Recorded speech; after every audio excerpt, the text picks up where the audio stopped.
Good evening, everyone, and welcome to another edition of This is Revolution Podcast. We, of course, have a very good show tonight. We have Sam Seder on tonight, and I do want to say this before I even bring in my co-host.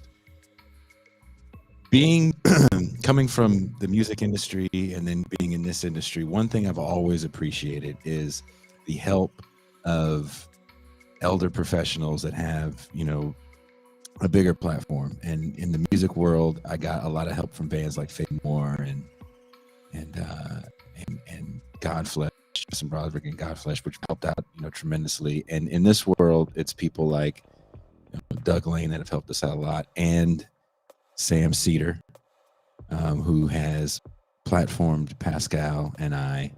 So I just want to say big shout out to Sam, because we're a really small show and he doesn't have to do that. But the fact that he does, we really appreciate that.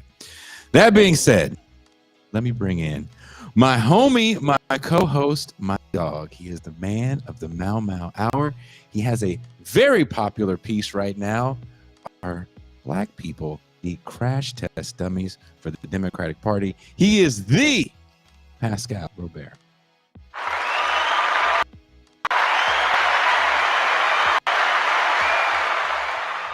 Peace and greetings to the chat. Peace and greetings to the audience. Peace and greetings, Jason Miles. Are you ready for tonight, Pascal?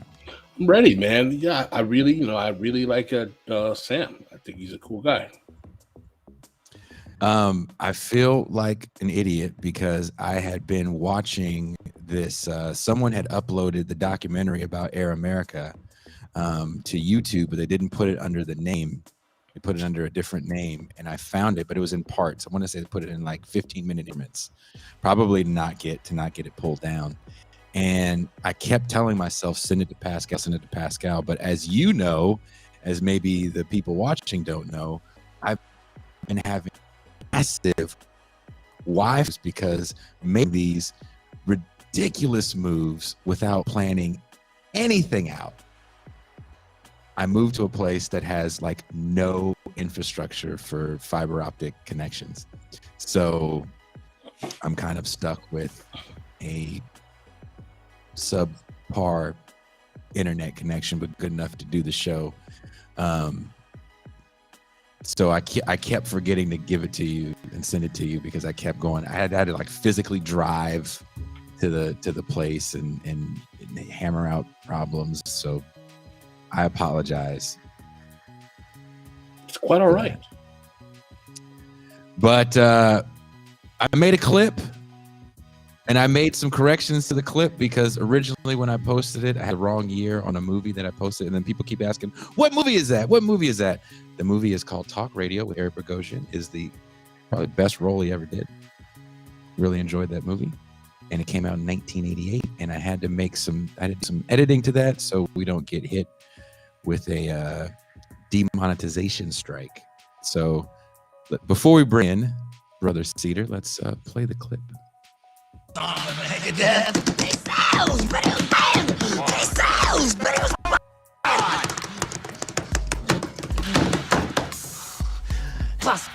Who won't be able to stop it, Ken? Brother, government, corporations, you're a bunch of fascists. They want to control everybody's mind. But hey, freedom's an important thing, just like you always say, Bear. See, the best things, Bear, listen to you all the time, man. Great. Kent, you're an idiot. I sincerely hope you do not represent the future of this country, because if you do, we are in such shape.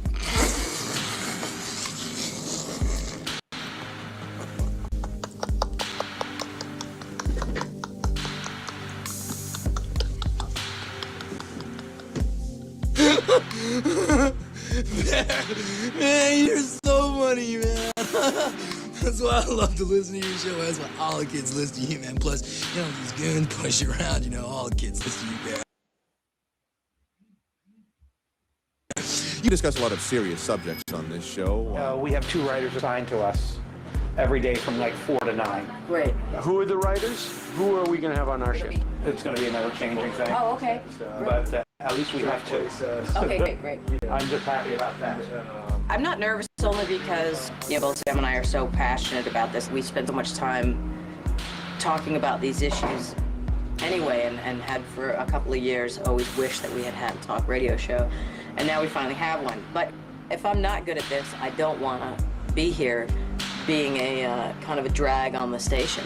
I would want them to be honest with me and say, look, we thought this was going to work out, and it's just not working out, so we're going to have to replace you. That's totally fine.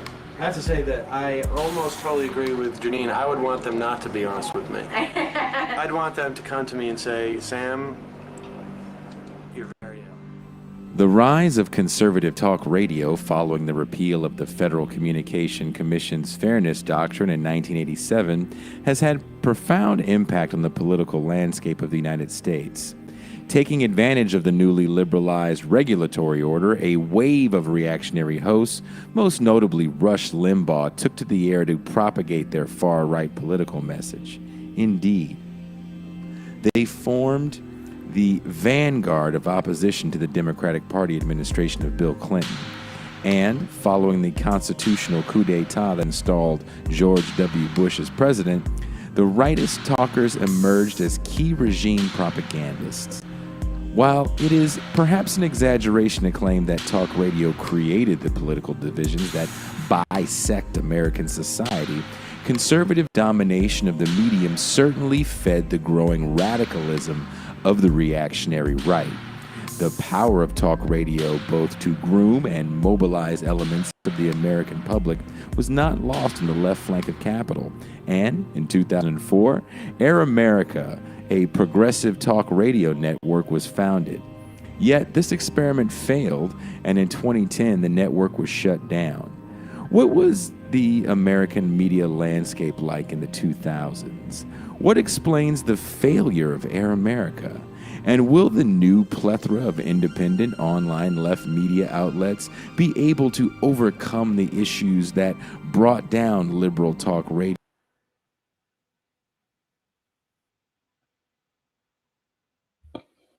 And more. This is Revolution.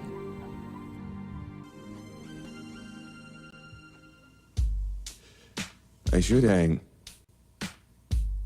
I'm a hypocrite. I ask for sincerity and I lie. I denounce the system as I embrace it. I want money and power and prestige. I want ratings and success. I don't give a damn about you or the world. That's the truth. For this, I could say I'm sorry, but I won't. Why should I? I mean, who the hell are you anyways, you audience?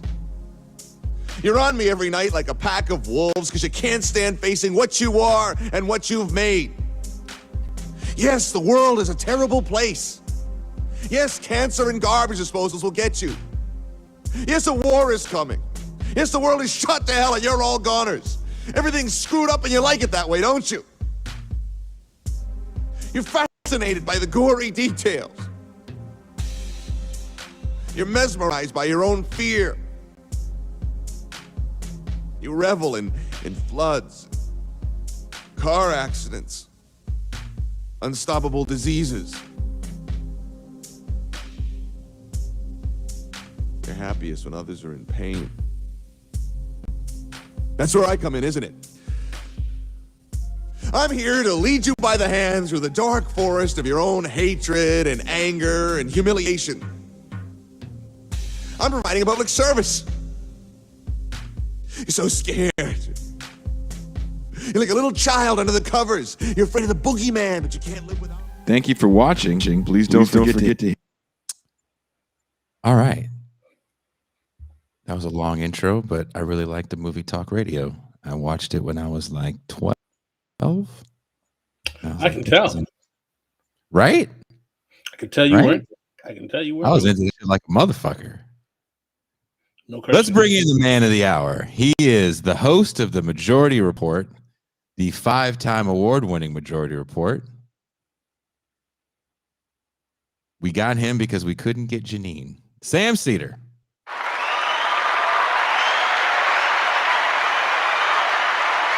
That I have to say, that is probably really the explanation of my entire career, to be honest with you.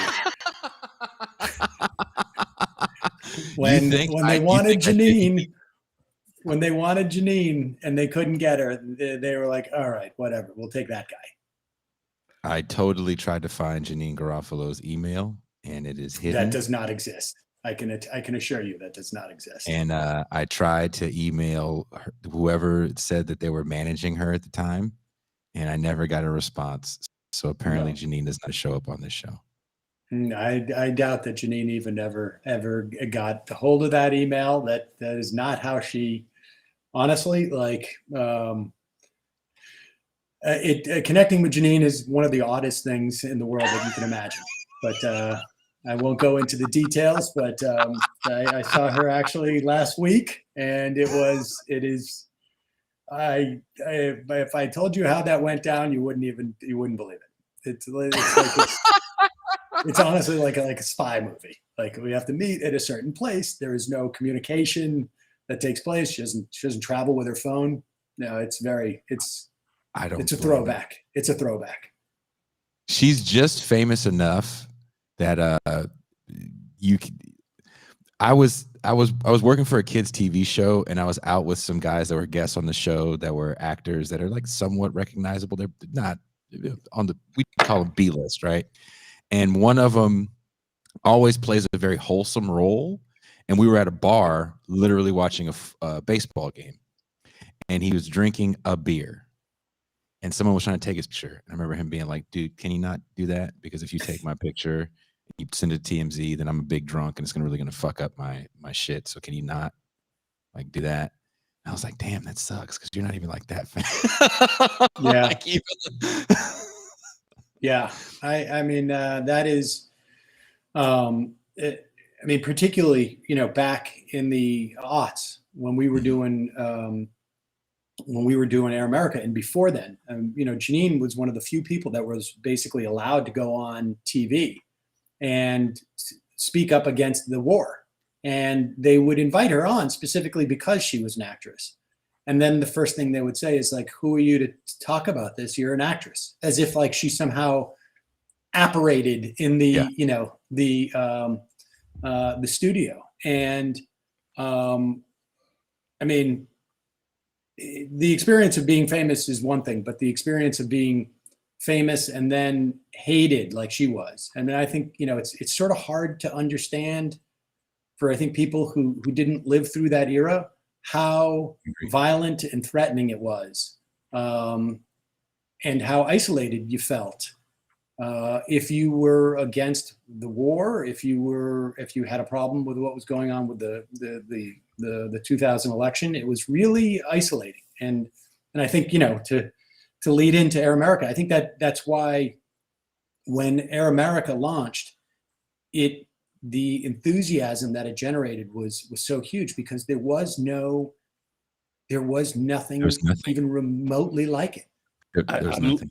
I'm looking forward to actually, because Sam, you and I are contemporaries in age, and I'm a little older than you are. A little bit, just about 2 years, and we don't have to go there. But we were old enough to remember this era. And as I told you, I started blogging around 2007, but I was an Air America listener, and I remember the 2008 election. I lived in Florida. I did not vote for Bush, and I remember the controversy. And it's amazing how in the view of where we are today politically in America, that seems like eons ago in terms of what has transpired. But what's really fascinating is that we have a whole cadre and generation and group of people who are like, we're radical, we're Marxist Leninists, we're sock dams, we're this, we're this and that. And what really makes me realize is that in 2000, you were radical just for challenging the war on terror, just for challenging the Bush administration. No one was really talking about Marxism, dialectical materialism. No. That didn't exist. But literally, what constituted the most radical thing on the left during the Bush years was Code Pink. Yep. Cold. Well, No, code relax, pink is still Cold. so. Look, Sam. Let's go back. Let's go back to 2001, 9/11. Mm-hmm. Tell me about, or talk to the people about the political climate during that time and how that moment kind of, I won't say rehabilitated George Bush Jr., but really cemented his legacy as the president. Because I think a lot of people, because of Trump, we've forgotten the backlash to Bush. And what was funny was watching your documentary. It's taking place for the second Bush election. That's right. I mean, we started John in Kerry. Yep. And there's a big ramp up to, you know, this is the big bad. And if the big bad gets into office, we'll fight these wars that won't end. And everything's going to be horrible if the big bad gets in office. And he won decidedly. But take us back to that time and what the media landscape looked like, because now we're around the time that Air America comes to be, we're about not quite 20 years, like 13, 14 years in to deregulation, to the point where now you're getting a big swell of right-wing voices. The movie that I showed, Talk Radio, actually the man who it's based on was not a right-wing voice. Actually, no, it was more Byrd, left and was murdered. Yeah, I think was it Byrd? Was he in Chicago or Detroit? I can't remember. I believe it was Colorado. Exactly. Colorado, right? And but let me just I'll speak to 2001, but I just want to reiterate what Pascal said, was that there was no language. I mean, even during Occupy, these concepts were not. People were not fluent in them in the way that they are now. There was no dialect. I mean, look, I knew Marxists. I knew Marxists in college, but there was no, there was just simply no discussion of it in like any type of mass media, or even in like, even to the extent that there was subcultures, there wasn't much there. I mean, I remember having Bernie on in 2004, and it was like, whoa, like he identifies as a socialist, and it was, but there was the language didn't exist. We were so far removed from that, that yes, Code Pink was as radical as it got, and it wasn't. It was really just the radicalism was only insofar as how much you were willing to speak out and express dissent. It was not ideologically based in the way that, it wasn't rooted in any type of, that language just did not exist. In fact, at that time in 2004, and this was also the case during the 2000s, frankly, 2001 and really in the years following Limbaugh's ascent in '88 is when he started, but he immediately skyrocketed.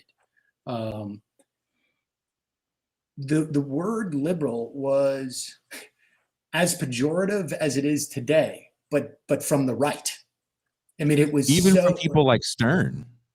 Oh, I mean, everybody. In fact, the reason why we use the term progressive today was that people felt they had to abandon the word liberal because it was perceived as too far left. Yeah. I mean, I know, like I'm talking like I'm from Mars, for people who are in their 20s and 30s, because now, to the extent that you hear the word liberal as a pejorative, it's always coming from the left as opposed to the right. But in 2000, there was a couple of things happening, and George Bush was wildly unpopular by the time the summer came along. And they were beginning, I cannot remember the timing of the tax cuts that he was pushing, but I feel like it was in the fall. And not only that, in the September issue of Newsweek, which never ultimately came out,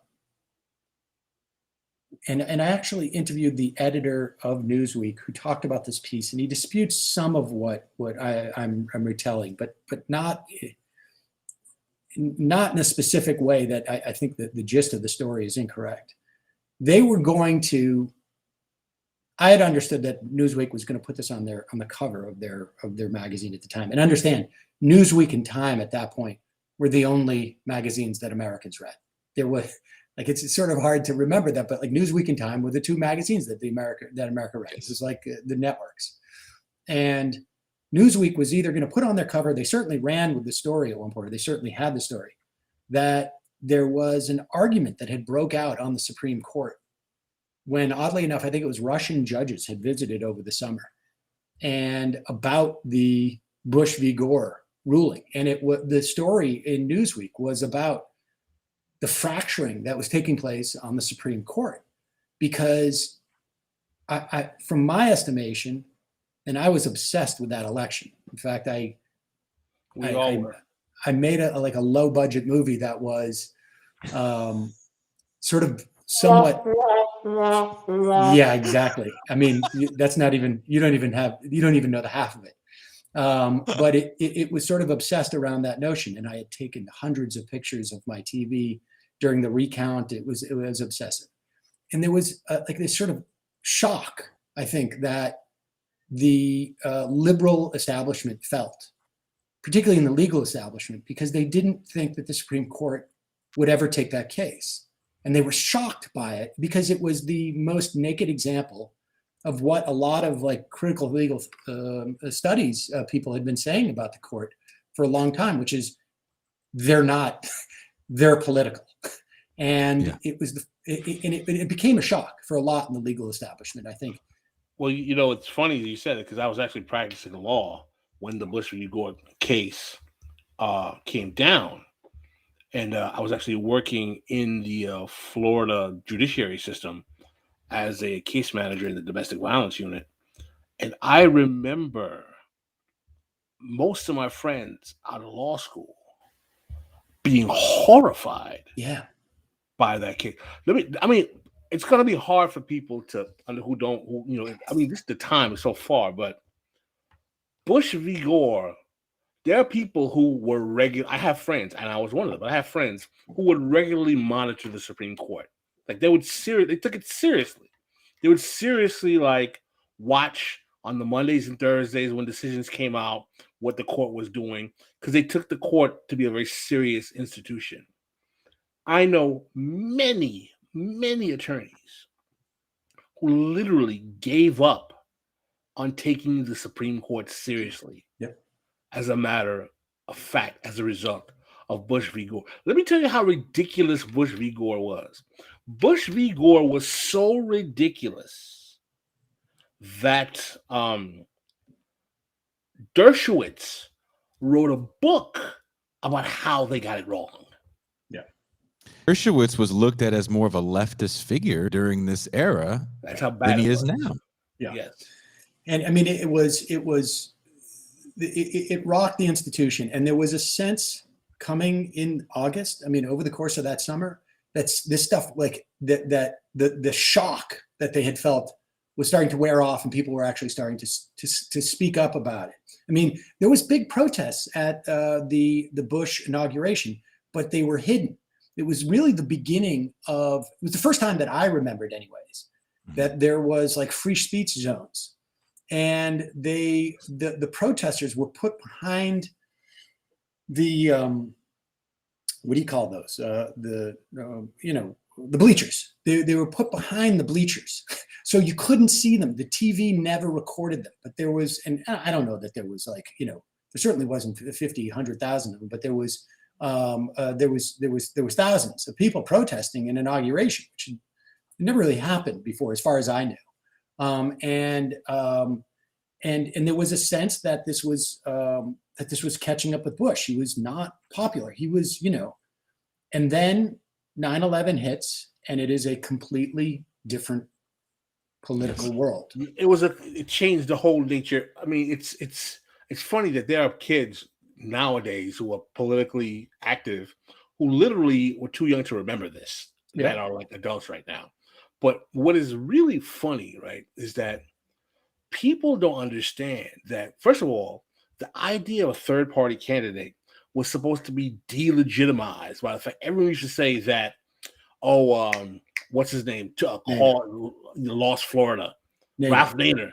Nader lost Florida. If it wasn't for Nader, I mean, there was like Nader becomes a, I don't want to say a character, but he's a bit of a figure in the documentary, and it brought me back to that time, because if you ever meet people, and I want to say this, which sounds funny to me because I'm the baby on this show at 44, which is kind of nice, right?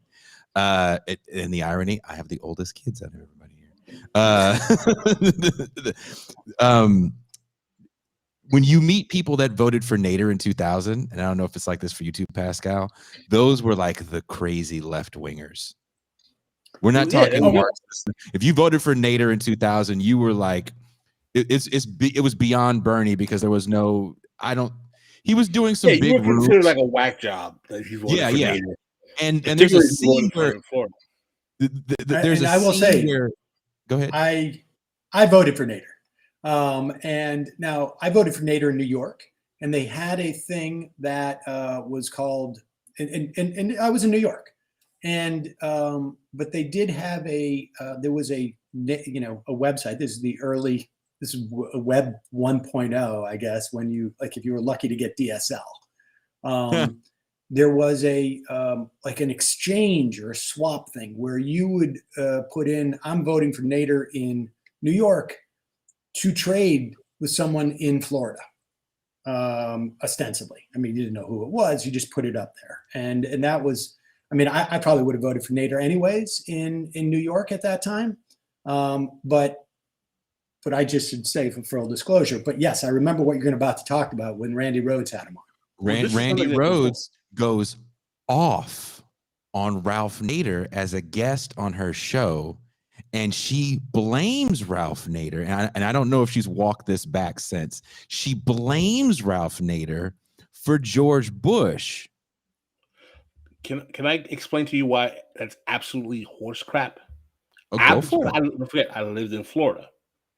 It's horse crap because, don't forget, the difference between Bush and Gore came down to like less than 100 votes, I think, or less than 5 or something. It's very ridiculous. 100, depending on which count you look at any given point, because the times went back, but it's well under 1,000. Let's put it under 1,000, right? People fail to realize something. According to the actual record, there were 200,000 Democrats in the state of Florida that voted for George Bush. Mm. I mean, let's put it this way. It's one of those things where it's impossible to know a but for in this situation. You could say it was the butterfly ballots with where you had all these old Jewish folks in Palm Beach voting for, Pat Buchanan, which highly unlikely that they meant to do that.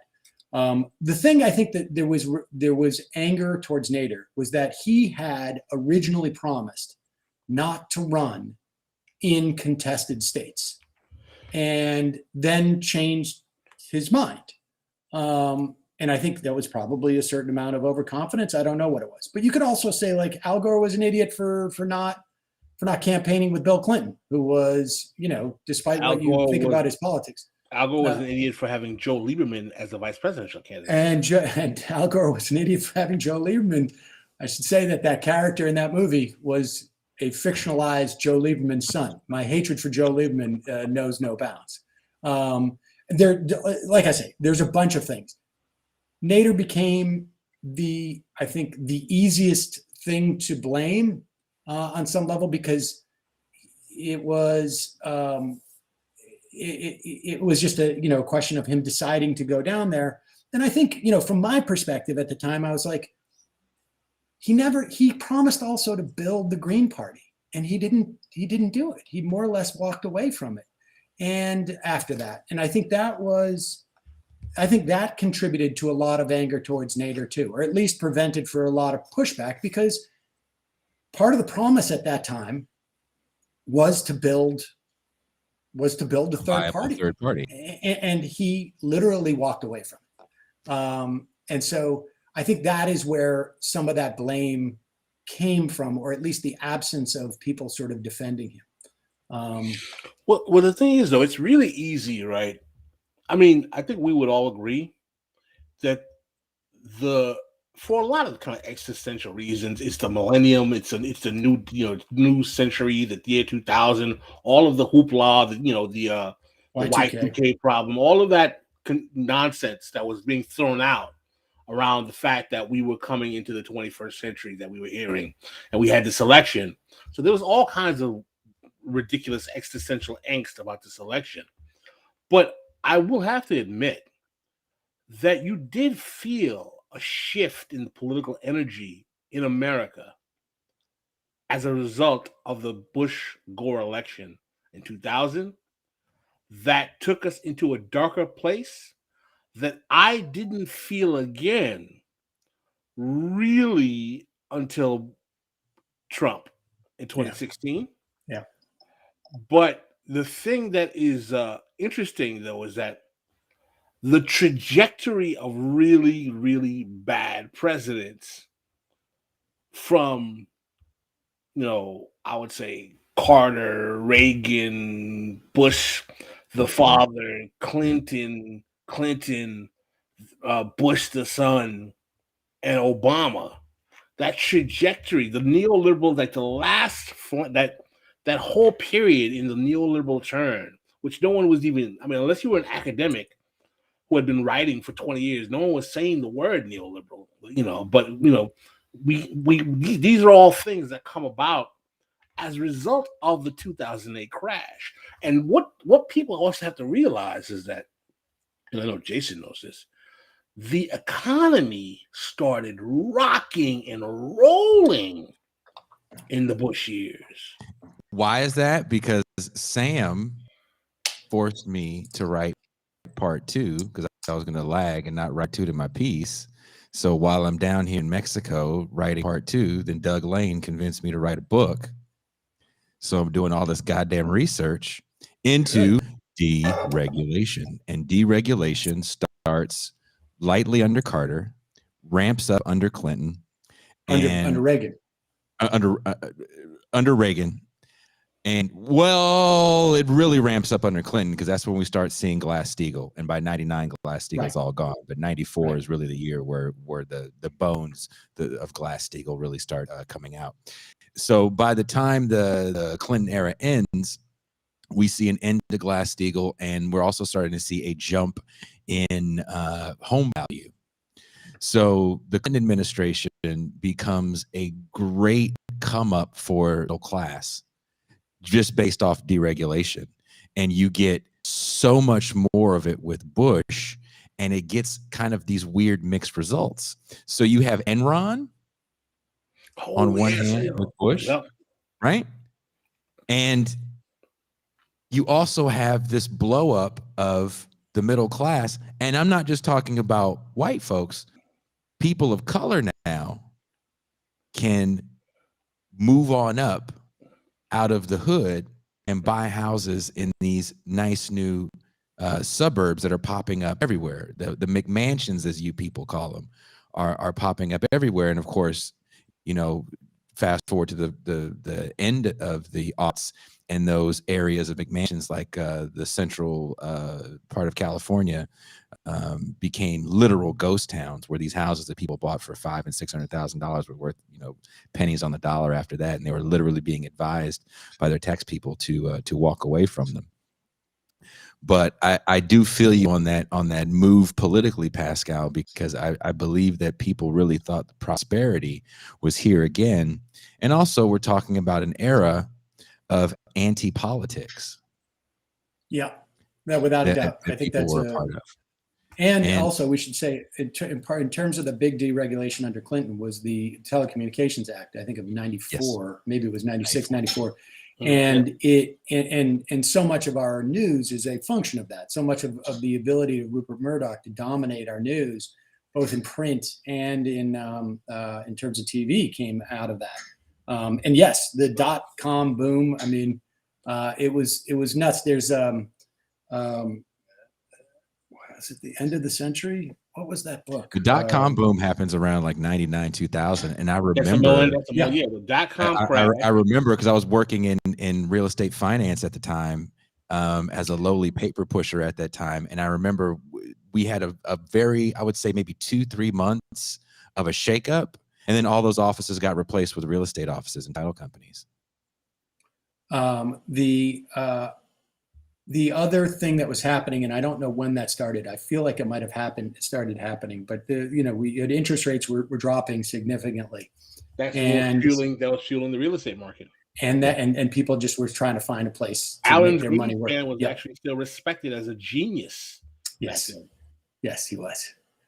But so that was the era, and people were very depoliticized, and part of it was, I think, like, I mean, Pascal, you can tell me, your perspective on this, but my sense was that, Generation X was so overshadowed by the boomers, and was, our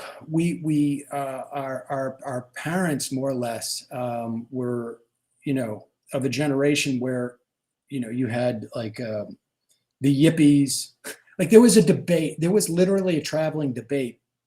I think when I was in college, maybe, in the mid 80s, maybe it launched after that, but Abbie Hoffman had come out of hiding at that point, and he was doing a tour. And then subsequent to that, he ended up doing a tour with Jerry Rubin, which was the yippies versus the yuppies. And it was just that dichotomy where both like the yippies seemed to go nowhere and the yuppies seemed to be sort of like a bleak prospect. That is where I feel like society was. Well, I'm glad. Listen, Sam, we're gonna go here, man, because we are contemporaries. We remember a lot of people our age consider the Reagan years their glory days. Yeah. I mean, it's hard for people to understand. People in the early to mid 50s, even if they hated Reagan, they loved the feel, because we were so trapped in capitalist realism. Yeah, Reagan was racist and we hated everything, but Reagan was like a very reactionary president that a lot of people hated, but a lot of people liked the money. That was great for the middle class. It was horrible, definitely, for particularly poor Black folk who were getting underclass ideology, mass incarceration. But let's think about, I relegate this particularly to like Black popular culture. This is the birth of the golden age of hip hop. There's all this like the hyper capitalization of Black popular culture. The first multimillionaire athletes, basketball, Magic Johnson, Dr. J, the whole culture industry in the 80s. It starts in the 70s, but it's like really hyper capitalized. Greed is good. Yeah, Greed is good. Not just Black popular culture, across the board, right? It's like, and it's just infused everywhere. And the movie that I think really demonstrates how bad it got generationally in terms of the baby boomers, that when you really see the transparent kind of just sellout nature of what they became. Anyone remember the movie The Big Chill? Yep. Of course. It's huge. The Big Chill, very important movie. For those who have never seen The Big Chill, the plot of The Big Chill is about a bunch of young professional, like probably in their early 40s, late 30s, younger, in their 30s. Yeah, early 30s, I would say. Former 60s hippies. So these were people who were like radicals in the 60s. They were like students for the Democratic Society. They were down with the Panthers. They were like, the whole movie, the soundtrack to the movie is all kinds of 60s music, right? And one of their friends from the 60s, they all went to the University of Michigan, I believe that was the school. Had died. One of their friends committed suicide. And they all, who hadn't seen each other for a year, go to the guy's funeral who committed suicide. And they're all just kind of like, smoking weed, like, oh, this is so rebellious. Oh my God, we haven't done this since college. And they're all just like listening to all this like 60s R&B music, which is a song soundtrack.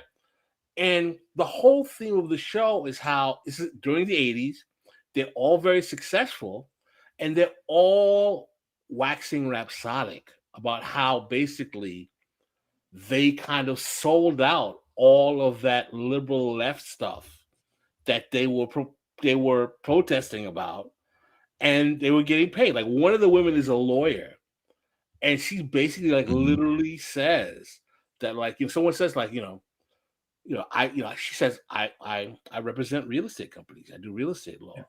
And someone says, like, there was a time that I used to think I would look forward to, representing like Bobby Seale.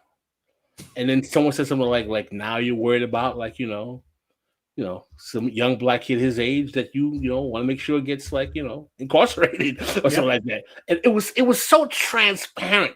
And I'm going to tell you right now, when I see the Big Chill, and I think in the 50-year counter-revolution, right? Do you know who I think about when I see the Big Chill? I think about the Clintons.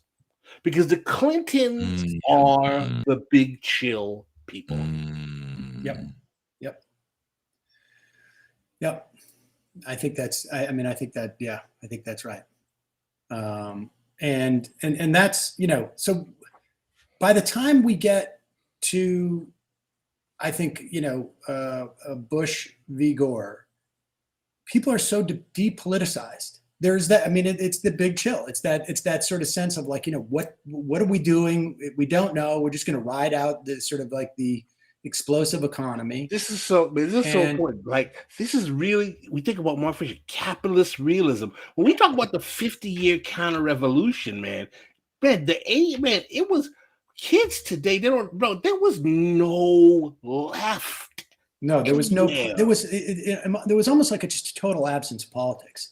And then when 9/11 hit, we were so, as a society, so defenseless in terms of being able to respond to the panic and the militarism and the authoritarianism, frankly, that came out of the Bush, because there was no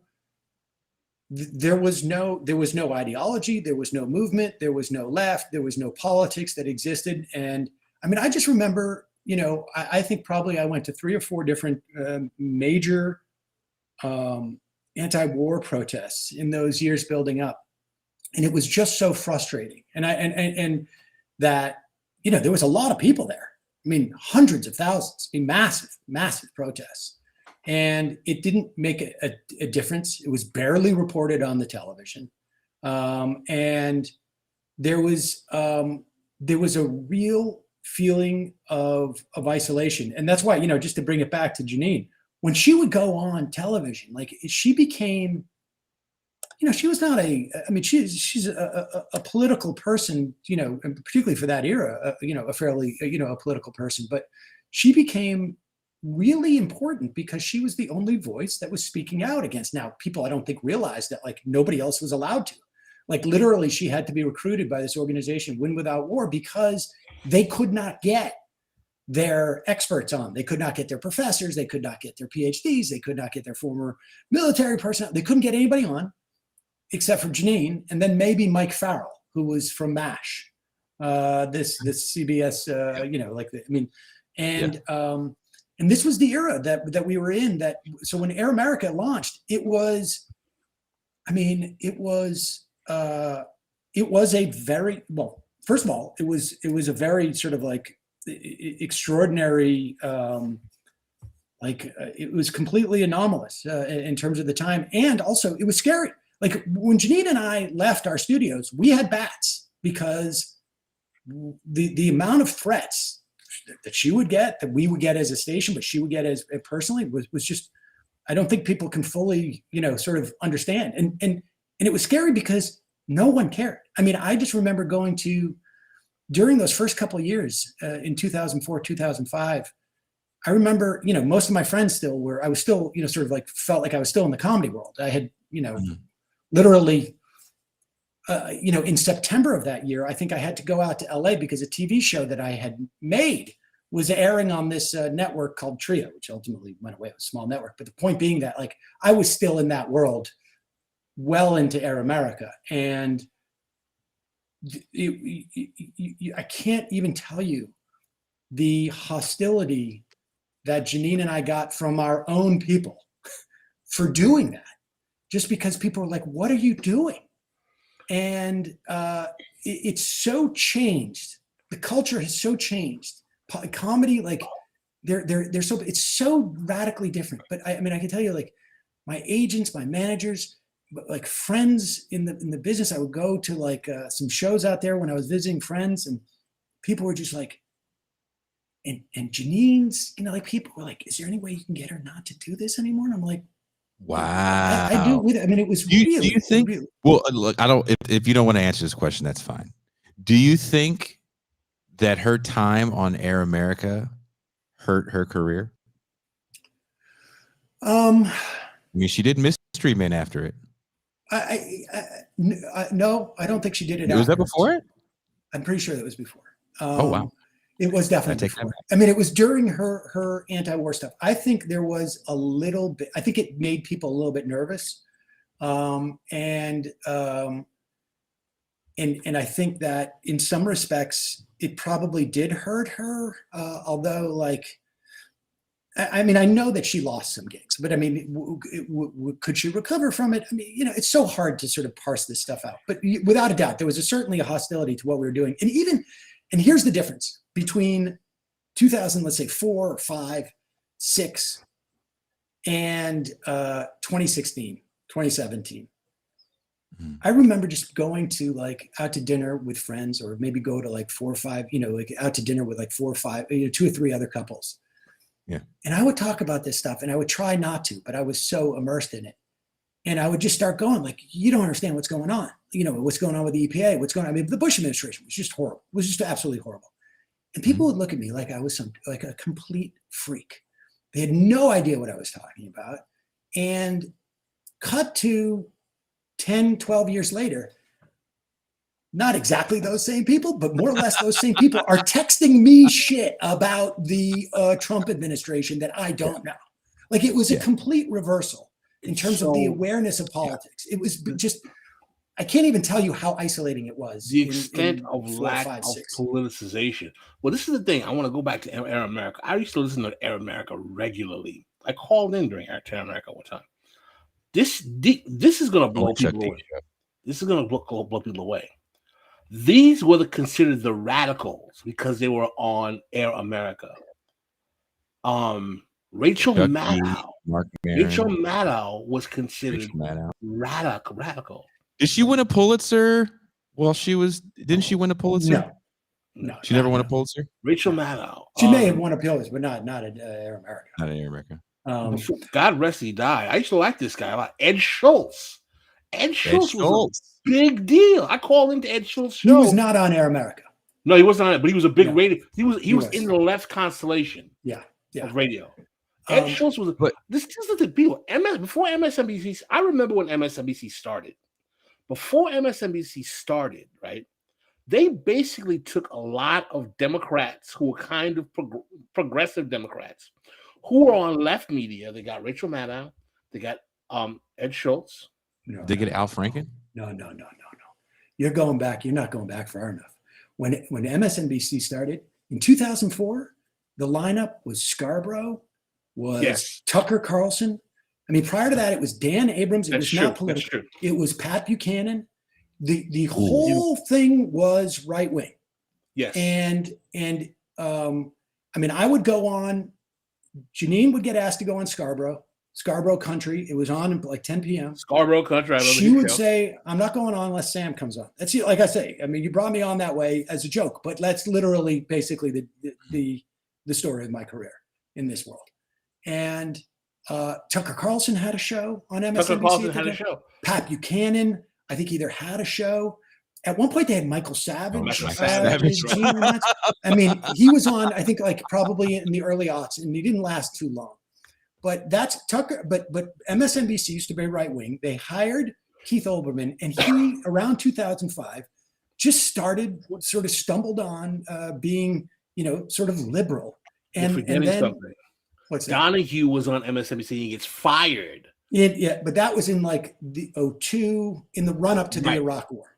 Right, to run up to the Iraq War. And you know who else was on there? Because I remember this. We used to do a phone call. You know, what's that guy's name? No. The Grover Norquist had this famous like Wednesday breakfast or something. And so at Air America, we tried to do something like this because there was nothing. There was no left infrastructure or anything like this. And so we had like, you know, Al Franken sort of led these like phone calls with like some bloggers and this and that. And there was somebody that we had on who was from MSNBC. And like, I would place her, you know, probably to the right of anybody on the prime time of MSNBC now, like significantly to the right. But she was the leftmost person at MSNBC. You said something that's very important. People don't know the blogosphere was serious back then. Oh yeah, no, that was it. People don't understand. I got into blogging a little late. I started in 2007. People like Greenwald, people blogging and so on. These guys literally Duncan Black at Eschaton. Yeah, they were people who just literally created a website. Joanne Reed says Joanne Reed was a big blog. They started a website, started a blog site, and they started writing, and people picked them up. Yeah. No, I mean Atrios got so big that you know they wrote him into WordPress. It was like all this stuff that started to develop. Jane Hampshire at Fire Dog Lake and Ta-Nehisi Coates also started as a blogger. There was, I mean, it was a very say it again, Fire Dog. I was a part of Fire Dog. People don't realize Fire Dog Lake was a big deal. Listen, there is a book that needs to be written about the blogosphere of the early aughts. Because I'll tell you right now, I have like before Obama, during the Bush years, there was a lot of good writing. Lot of good writing in the independent blogosphere. The blogosphere was the precursor to online left media. Well, Pascal and Sam, let me ask you this question. What does that then say when we fast forward now, when the blogosphere has been replaced with 280 characters or less? What does that say about intellectual dishonesty when it comes to report, when it comes to news? I would say, I mean, I think there's a big problem with, I mean, obviously, you know, I'm on YouTube, but I've felt for a long time, particularly not even just Twitter, but YouTube and other, you know, sort of, it's problematic insofar as that, like, on these blogs, things were a lot more static.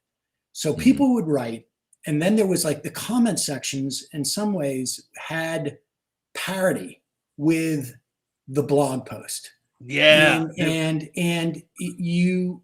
it was much easier to there was a lot more checks on a blogger at that time than there is, let's say, on YouTube, because I can say something on my YouTube show and it can be total bullshit and people can go into the chat, but the chat just spins so quickly, it goes away, and that's it. The YouTube will travel, the chat will stay there. But on blog posts, you know, the comments and the scrutiny that you would get, if you were not good and you were not sound, let's just put it this way, if you were not sound in terms of the arguments you were making and you didn't have, you know, proper links and whatnot, you would lose, you would be discredited over a certain period of time because of the nature of that.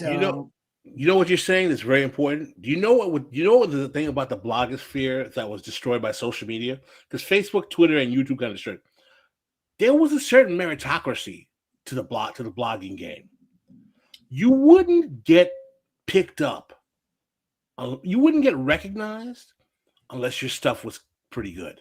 Right. And you had like a whole series of editors at that time. And it was static. I mean, that's the thing. I don't want to, you know, people on the chat getting upset that I'm not dissing the people on the chat as much as I'm dissing the format, because it scrolls through and then it's gone. But these, you know, the comments on a blog post had the essentially same ability to travel and get embedded as the actual post, that it was there. There was a parity between those who would hold the blogger to a certain you know, level of scrutiny, and accountability. And so it was a very different world. In fact, the first thing that I did when we got on the Majority Report, it was like, I want to get Atrios on, and I want to get, Josh Marshall, and I think actually Bill Scher at the time. I don't, I have a slight divergence with Bill at this point, but at the time, and I was like, there's no way we're going to get him, because I bet you Franken's going to get it, and this and that, and they weren't aware of it. I mean, as old as I am now, I was basically the youngest person on Air America. I think maybe Rachel's a little bit younger, but she did not come on as she came on as a producer at first, and very quickly ended up, getting on the show with Liz and Chuck D. But she didn't. Chuck D. I remember Yeah, Chuck D. Al Franken was he was. Yeah, Franken did the noon to 3 show. Marin did the 9 to noon show. Then Randy Rhoads did 3 to 6, and then Janine and I would do 6 to 9. Then Mike Malloy, and that was the original lineup. And there was 9 to. I'm sorry, Marin did 6 to 9, and 9 to noon was Liz and Chuck D and Rachel Maddow, and that was the original lineup. And then you had people like Steve Earle, who had small, had weekend shows. I mean, there was really some amazing shows. I mean, the lineup was good, and the ratings were actually pretty good. There was really bad management, frankly, 5 times over. You can watch that. I watched the bounce checks, man. Oh, I watched the bounce checks. That was some like a level insight on the inner workings of that company, watching them tell everybody, hey, sorry, your money's just not here.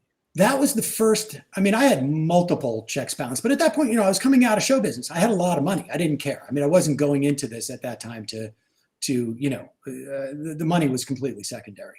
But if you look at that movie and then you multiply that times 5 over the course of 6 years, you'll understand why Air America failed. Like literally there was 6 CEOs and 5 owners over the course of like 5 or 6 years. I mean, it was relentless. I mean, there probably should have been a book about it, but but I will say this in terms of radio. Like, you started in your intro, which I thought was actually excellent, incidentally, Jason. Thank you. The question was, can what we do, on YouTube or as a podcast or Twitch or whatever, platform, compete with talk radio? And my answer is no. I don't. I mean, I think we serve a different function in many respects, but talk radio is ubiquitous. You still have so much reach, so much more reach with talk radio. I think it's completely underestimated in terms of what it does to our politics. Completely. I mean, I think on the conservative side, that's true. Yes. The liberal side as well. I mean, look at Amy Goodman. Amy Goodman is more people. I think more people watch Amy Goodman on digital platforms on YouTube now than listen to her on the radio. I would say that radio, and she still comes on cable television. But living in the heartland of America, Springfield, Missouri, like you live in small town America, and talk radio is critical to people's infrastructure here. Like they have their national. Like if you live in big cities where most people live, like perhaps talk radio isn't as big or as ubiquitous as you might think. But if you spread it across the country, particularly with regions with small populations but a lot of electoral power, it's like you get a lot of bang for your buck by having like these nationally syndicated radio hosts pumping people full of right-wing propaganda and a couple of local dudes who will complain that the Chamber of Commerce is run by communists, right? So, this is I think there's I think it's completely underestimated. And what happens is you go from your car and all you're listening is to, you have 2 or 3 choices maybe of right-wing talk radio hosts. That's it, period. You go from your car, you go into the diner, and they're playing Fox there because CNN is maybe cleared in that market. MSNBC is not, and all there is Fox. Fox is on in the bar. It's in the diner. It's probably in we're going to get your muffler fixed. Yeah. It's in the gym, and there is absolutely, I think, no awareness and no ability to stumble on anything that is even dissenting. Like, I don't even think that you need, my experience is such that you don't even need necessarily the right politics to be fighting, to be broadcast there. You just need a politics that's different so that people have an idea of, wait a second, there isn't unanimity about this. Like, they don't realize, people who live in these media areas have no way of realizing that they are hearing opinion news. Because they don't hear any other opinions that are broadcast in a mass market way. And they don't think that it's like, they think they're listening to the weather. You know what I mean? I think he did a good job in Hate Inc. at explaining this phenomenon with the way news is shown. And I don't know if anybody watched the Alex Jones trial, but when it was coming out, for his divorce, I think it was, and he was like, I don't do news. This is entertainment. Yeah, people don't realize that how people get their news, especially if you come from, let's say, a more educated background from a more affluent part of the country, you don't realize there are huge swaths of, and this is not just in America, in Great Britain, people totally misjudged Brexit because they didn't think about what people in small towns that who were getting news from like local Facebook groups were being fed with and things like that. I think. Look, guys, we went an hour. We went an hour right now, and Sam told us he couldn't join us for the bonus half. I am sorry about that, ladies and no problem. This is a great conversation. We should have a part 2 to this conversation. We need to have a part 2 to this conversation. I'm a big fan of all of your work, and I hope to have you guys back on Majority Report soon. As a crew or individuals, which I'm sure we'll do soon. But I am a big fan of what you guys do, so I really appreciate this. Well, Sam, I want to say thank you again for always giving us a place to shine, I guess.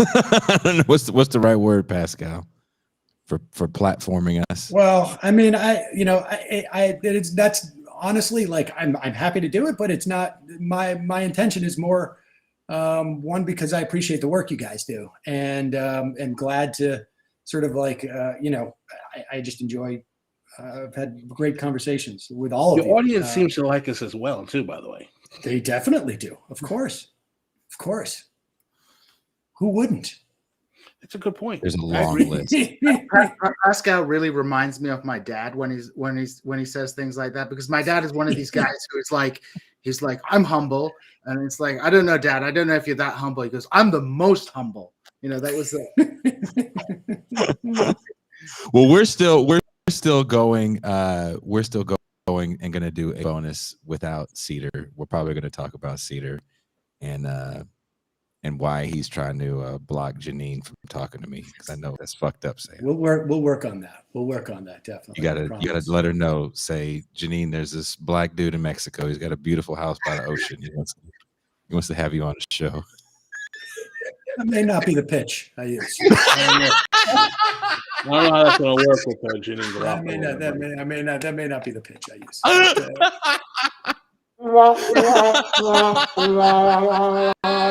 There you go. All right. Well, thank you, guys. Sam. If you guys are patrons, we will see you in the after hours. If not patrons, it's easy. Patreon.com/BitterLakePresents. Join, and we're going to continue this conversation, because I had several questions for Sam. Didn't get to ask one. Oh, I'm sorry. I'm going to email you those questions, and then you can reply back in written form. Perfect. And Pascal can read them. All right. Thanks, guys. Peace. Bye-bye.